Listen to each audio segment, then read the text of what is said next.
Hey everyone, it's Monday and we're back here at Litvak Leadership Live, and I've got my new friend with me who is unlike anyone else that I've interviewed so far. Ladies and gentlemen, let me introduce you to former military, martial arts, he says not expert, but I'll call him expert, and director and filmmaker, Isaac Florentine.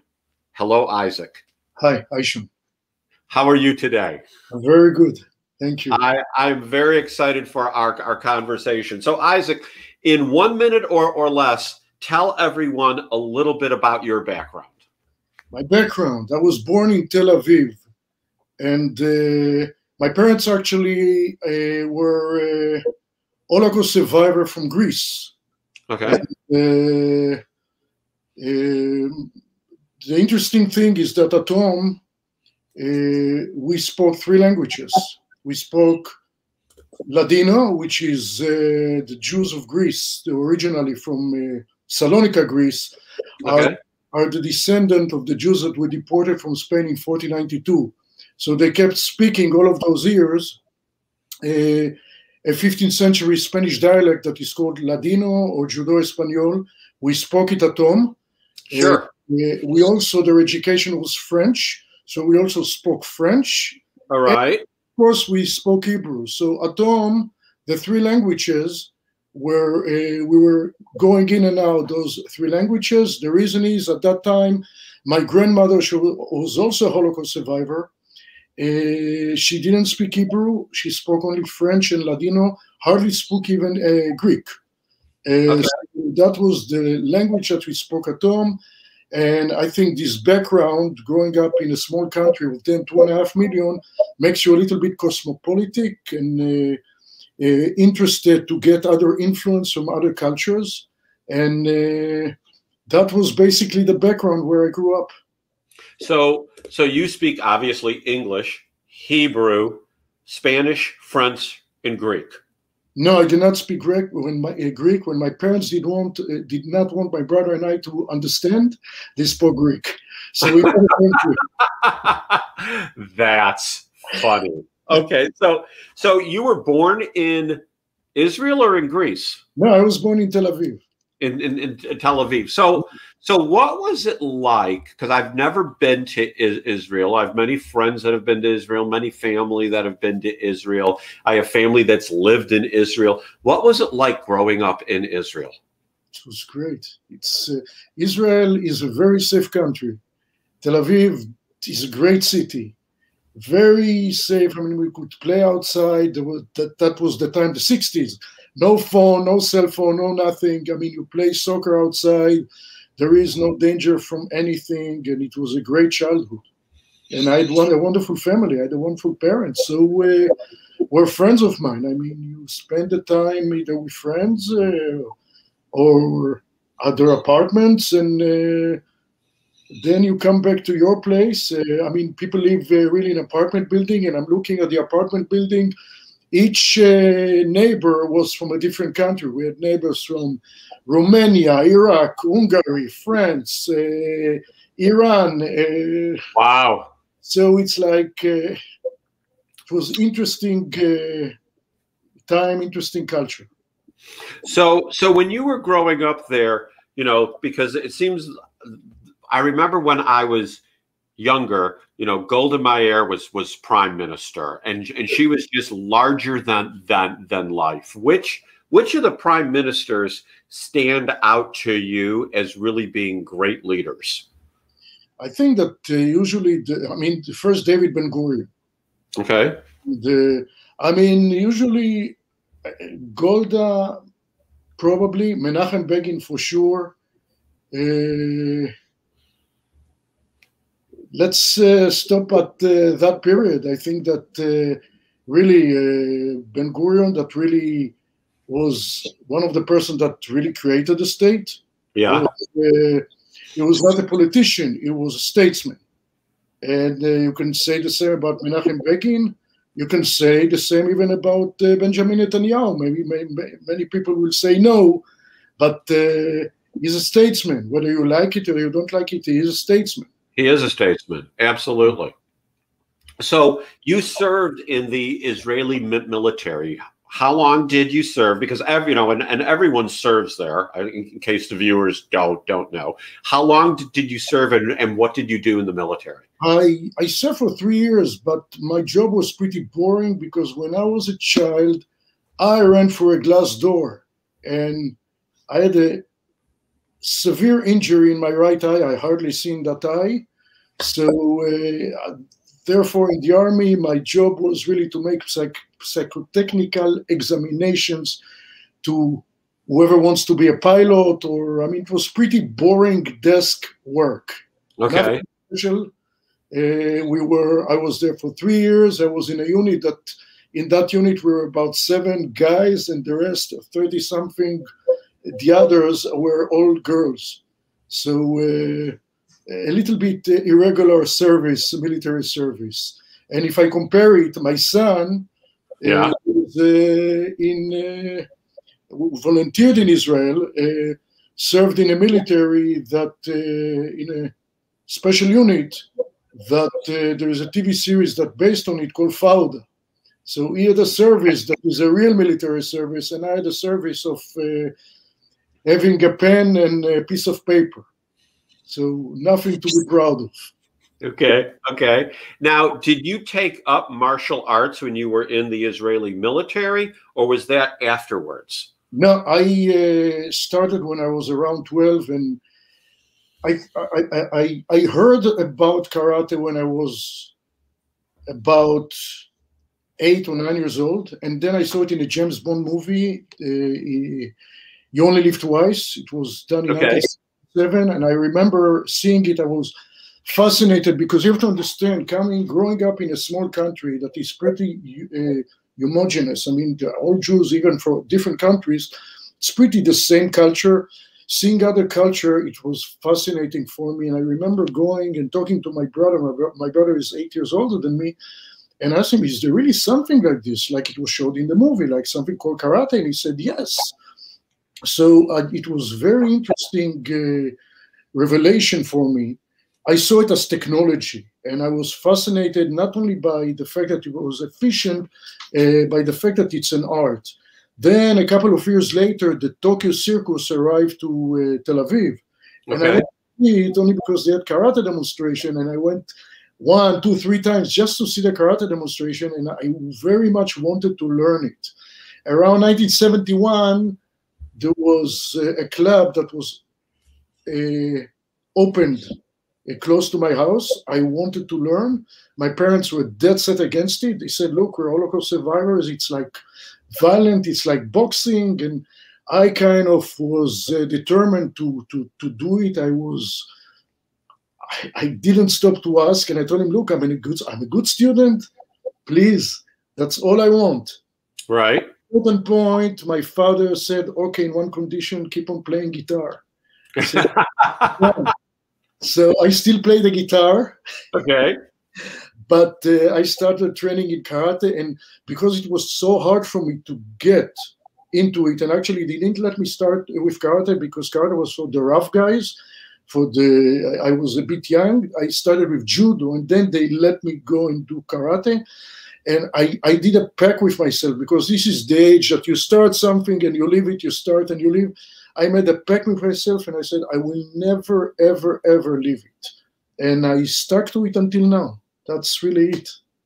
That's good. So when did you become a filmmaker? When did you when did you first know you were interested in directing and creating films? So again, it goes back to growing up in a small country of 2.5 million people, when there was no TV station at that time. There was only one station that started around 1969, 70. So my mother loved movies. My father was not really a big fan of movies. He used to go with us, but so I used to go a lot with my parents and with my brother, and I discovered the Western. I really loved Westerns. Okay. Not the American Western, but the Italian Westerns. And then I remember seeing a movie, And I remember after I sat with my brother and I talked to him and I said, look, in that movie, it's not the standard. You see the eyes, you see the thumb next to the gun. Who makes this decision? And he told me it's the director. And I asked him, what's the director? And he explained to me, the director really makes the movie. Now, how old were you when you had this conversation? I think I was 8 or 9. 8 or 9 years old, okay. And it was very interesting for me that there is something like this. So I started to dive into it and to look around, you know. And there was the concept of foreign movies doesn't exist there because every movie there is foreign. Every movie you see with subtitles. And it doesn't matter for me if they speak French or English or Italian. It doesn't matter. It's awesome. Yes. So a movie is a movie.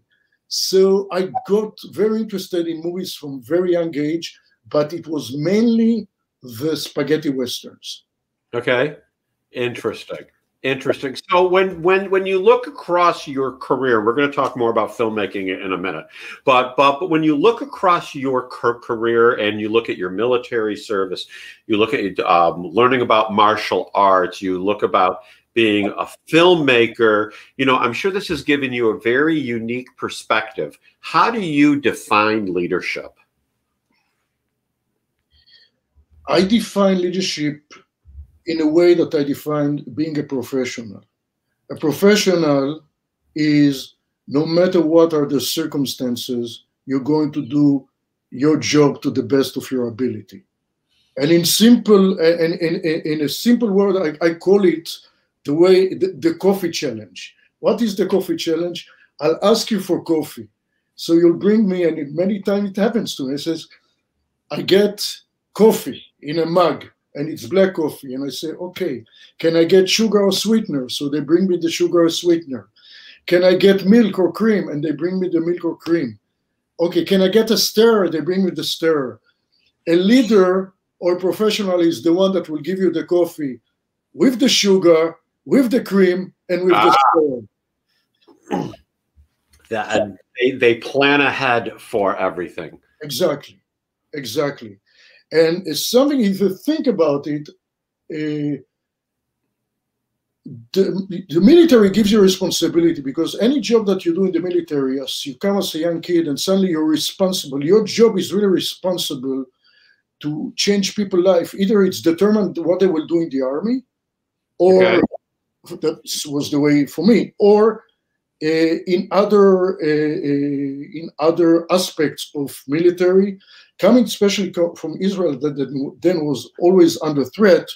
It was crucial. You're not playing. You are 18, but you know that what you do is very important. So you start to get the sense of responsibility.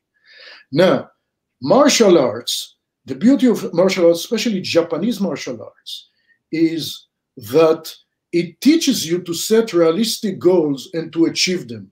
Because when you start, any Japanese martial arts, you start, let's say there is the belt system, white, yellow, orange, green, etc., etc. You don't come and you start and you look up and you say, wow, how will I get there? The first step is, this is your goal to get, let's say, a yellow belt. And so you set goals that are really realistic, and you know that if you will train methodically and in an avid way, and you do it, in a few months, you probably will get those goals. And from there, it goes to the other level, etc. So basically, you learn how to set realistic goals and to achieve them. And this aspect goes into every aspect that you do in your life, whether it's your studies or your work. How does it relate to movie making? Movie making, and I'm going straight to the process of doing a movie.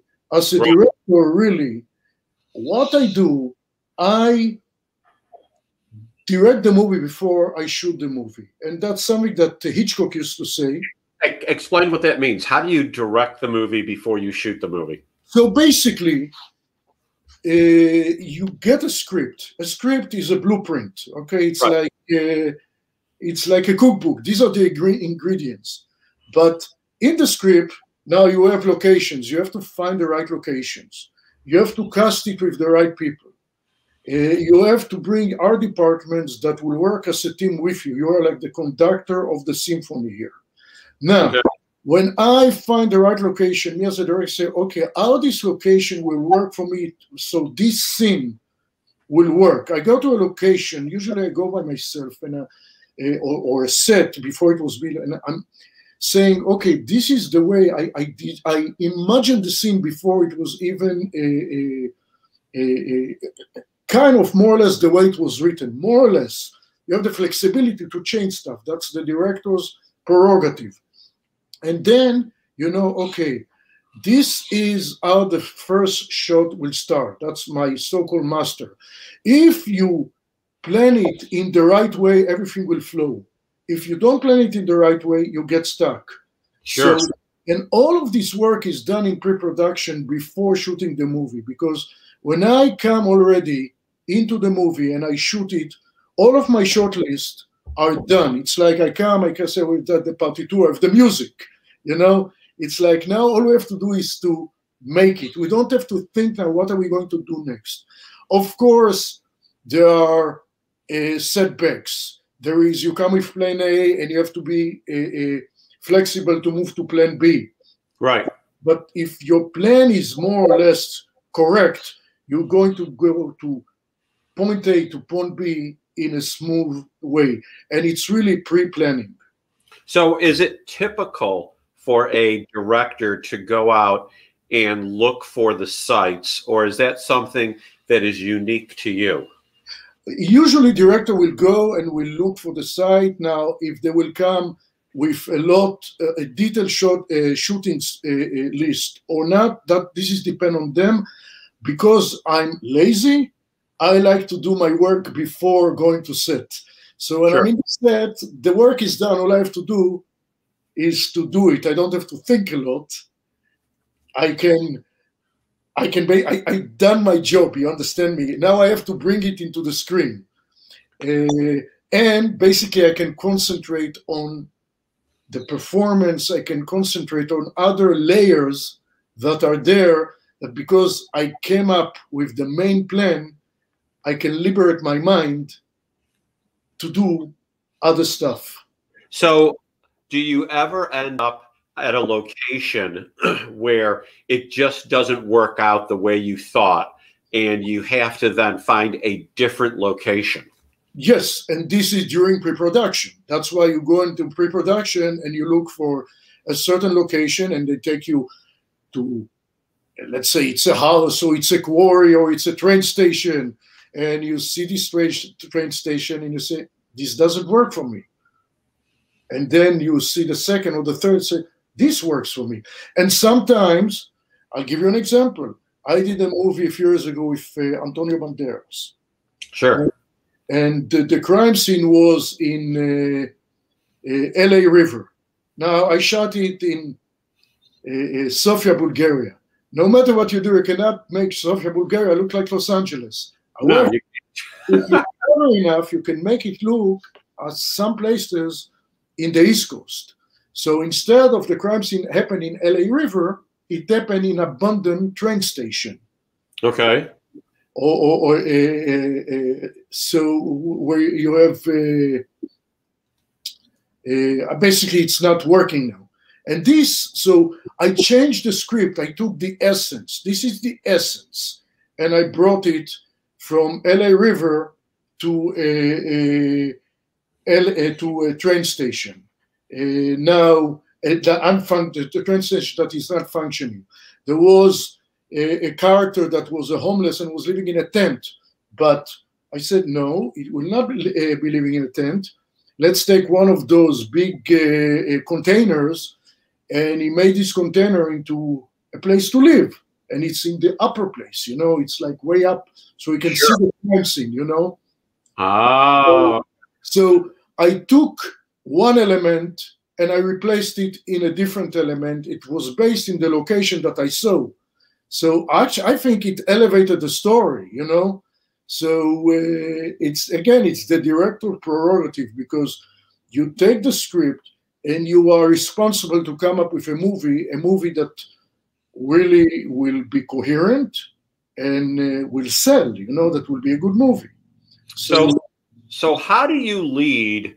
You know, because you've got videographers there, you've got sound people, you've got makeup, you're responsible for blending all of this together. And I mean, how do you get all these various people and their departments to work together so you can direct? Because to me, as I'm hearing you describe this, it sounds like it could be pure chaos, and then it goes silent and people start acting. How do you make that happen? I mentioned that the director is like a conductor of a symphony. Yes. The director of a symphony maybe doesn't know how to play the violin, but know what the violins will give him. Doesn't know how to play the harp, but knows when he wants it in and out. The same thing with the movie departments. They're professional. These people, they know their work. And when they see that the director knows what they want, they will go the extra mile to please you, because they're professional. They're proud of their craft. So when they see that you are walking in a road that is a sure road, you know where you're going, they will elevate you. It's a team, and you cannot do things by yourself. You need a team, and when the team are going with you, you get good, really good movies, or better than what you expected. Remember, I'm doing mainly action movies, so one of the important things for me are the stunt team or the fight choreographers. Sure. Within a team, you know, and that's a very crucial theme in movies that I do, and I really handpick them, because when you're doing action movie, action and action martial arts, it's very important that you have some kind of a vision, you have a style. Because when you bring a director, you bring a style. It's like, let's say you're looking at your desk and you say, I want to bring a painter that will paint this desk. I mean, somebody that will draw it. You'll bring 3 different artists. Each one will draw this desk in a different way. So when you bring a director, you bring a style. Okay. And the style, me as a director, I will bring, let's say, a fight choreographer that will, I will work with him, or he will do the stuff that will be seamless, correspond to the way that I want it. Interesting. So when there's conflict on the set, how do you diffuse that so the production can continue? When you mean conflict, what do you mean? Well, let's say the sound people and the light people, that there's conflict between them, or the wardrobe people, you know, just can't come up with something that is working right because the sun is too bright that day, and you know, there's challenges that occur. Okay, so this is technical problems, what you're saying. Yes. So I always say, especially in the movies that I do that are genre movies, I always say, look, we are basically servicing the God of action. So everything that I will do will be to please the action, which means if the person comes to me and says, Isaac, we're shooting here, but I hear the cars or helicopters and there's an airport, or I hear in the mic a sound that I don't want to hear, I'll tell him, look, sound we can always fix later. Me as a director, I make a decision and I say, I will sacrifice the sound to get the right images that I have, the right shots, and then the sound I can fix later. So that's a technical problem. Sometimes there is artistic arguments. Sure. Now, those artistic arguments, again, it's pre-planning in advance. Usually you bring actors, or an actor sees his role in this way, you see it in that way. I try to sit and diffuse it already in pre-production. I sit with him, I say, look, this is the way that I see it. And then if there's a conflict, we talk about it then and not in the set, because when I shoot, I don't want to waste time on argument. I want to shoot. Every discussions, disagreements that we have, I want to resolve it before going to set. Okay. And many times you have actors that see the role in one direction and I see it in a different direction, and then but the best thing is to listen, because the best thing is, that's another role. You're talking about leadership. That's another thing, that you have a good team. Listen to your team. Listen to anyone and make the decision. When I start pre-production, I come the first day. Yeah. And I tell the team, if it's a team that works with me, they know me. But even a team that doesn't work with me, I come to the first pre-production meeting, all the team is there.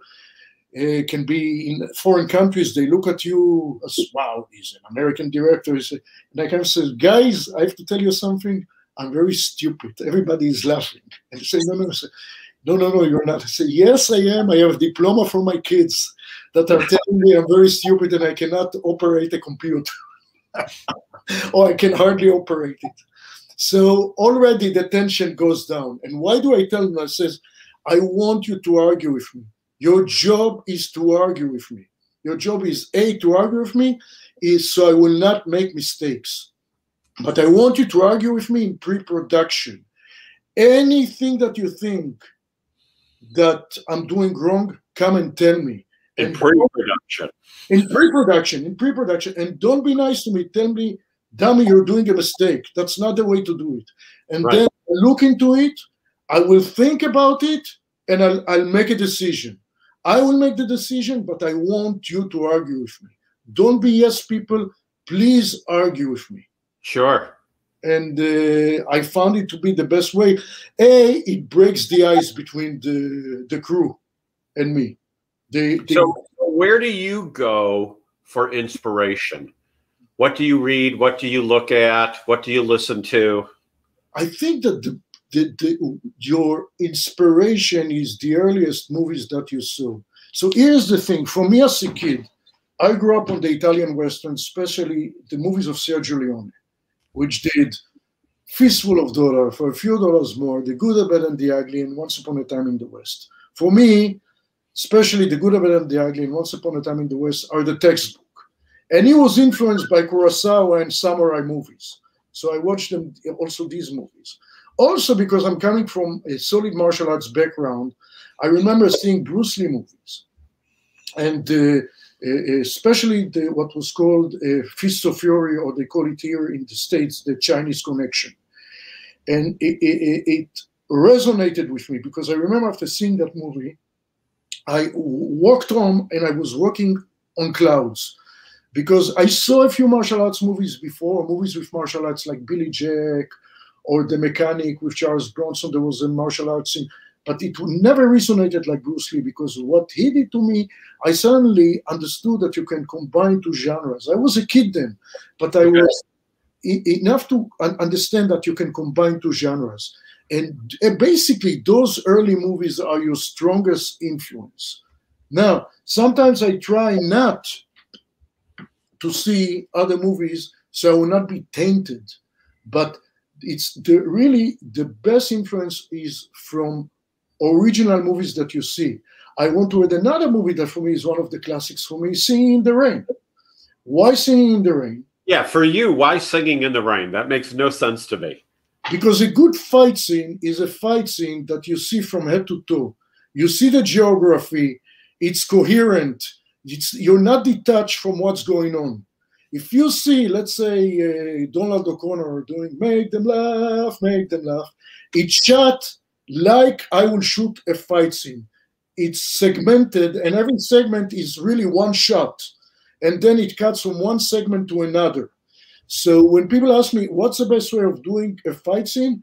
I tell them, watch Donald O'Connor in Make Them Laugh. It's the best school of how to shoot a fight scene. So dance is correlated with fight scene. Also, another good thing, cinematically, you take this movie, which is a brilliant movie, take out all the dance and the dances and the song, it's still a very good movie because the story works and the character works. So action or action movies are all work, but they will work better if, let's say, take out the action and the story and character will still work, then you have a good movie. So action movies and musicals are similar in that fashion. If you pull away the music, the action, it needs to be a good story. If you want to have a good movie, yes. Right. Yes. And we all know there's a lot of bad movies out there. So. I've done some of them. You know, everyone has done things that they look at and go, ooh, that could have turned out better. So let me ask you another question. You grew up in Israel. You spent time on the West Coast. You spent time on the East Coast. What impact does faith have in your life growing up in the Holy Land? It's a tricky question because for me, I see Judaism as a nationality. Israel is a nation state. I understand. So if we go in that direction, Judaism has three pillars, which is the law of Moses, the law of Israel, right? Right. Then you have two other pillars, the people of Israel and the land of Israel. So these three pillars are really the pillars of Judaism. For me, the national, which is the people of Israel, and the land of Israel are the strongest pillar. On the other hand, if you look at Western culture, or what is called Judeo-Christian culture, sure, we have like it's Jerusalem and Athens. From Athens, you got the aesthetics, you got philosophy, maybe you got also, you got also the math, etc. The scientific stuff. But from Judaism, you have the moralistic values and what is called really humanity, what is called today humanity, it's ingrained in there. So I'm not so much a believer, but it doesn't matter because going again back to Judaism, in Judaism you can believe in one God or less, and you're not judged but your belief, you're judged only by your actions. So it doesn't matter what I believe, I will be judged by my action. If I'm doing the good deeds and doing good things. Are you going to be a mensch? Exactly. Are you going to be a mensch, or for those who don't know what a mensch is, a good person? Decent human being. Yes, exactly. Exactly. Okay. Interesting. I had a feeling that would be your answer, but I wanted to make sure that I asked you. So we've gone 33 minutes already in a 30-minute show, which is not a shock with such a guest as yourself, where there's so much to talk about. So we're in the last couple minutes now. What I'd like you to do is speak directly to the audience, those that have been watching us this whole time and those that are going to come back later on replay, and tell them what you think is the secret to your success. Wow. That's a very tricky question. Good. I tell you what's the secret of my success, really. It's family. I had amazing parents that really pushed my brother and I for good education and to be really just. My father used to say all the time, Yosher v'tzedek, which means being honest and being just, being professional in what you do, and he was proud in what he did. He was a mechanic, but he learned to be a mechanic from two Armenian brothers, and being a mechanic, it's what kept him alive in Auschwitz when he was in the death camp, and coming to Israel with a refugee boat in 1946. He was caught by the British, put in jail, but he created everything from the fact that he was a mechanic, he had a skill. So basically, it's the family values, it's the fact that you have a skill, that you determined to do it and to do it right. And for me, I have two heads that I used to do. One is being a karate, what I call a karate bum, like to do it seriously, and one is a filmmaker, but also family. I was lucky to have an amazing wife that was with me for 33 years until passed away from cancer 4 years ago. And I mean, we had a great family, four amazing, really great kids. And she was the one, she was herself a physician, and she was the one all the time kind of believing in me. It was the anchor and something to lean on, you know, and kind of really the strong force behind me to continue and to try to achieve what I wanted to achieve. So it goes back to family and education. Family and education. That's all it is. That is wonderful. I was taking notes. That is great. Thank you, Isaac. Thank you for being my guest on the show today. We could easily go on and on and on. There's so much, and I hope to talk with you again in the future, whether it's live like this or I just reach out to you, go, hey, Isaac, what's going on? So everyone else, that's it for Litvak Leadership Live today. We'll be back tomorrow with another guest that is not a filmmaker, does not know martial arts, and was not born in Israel. So someone completely different. That's it for now. Everyone have a great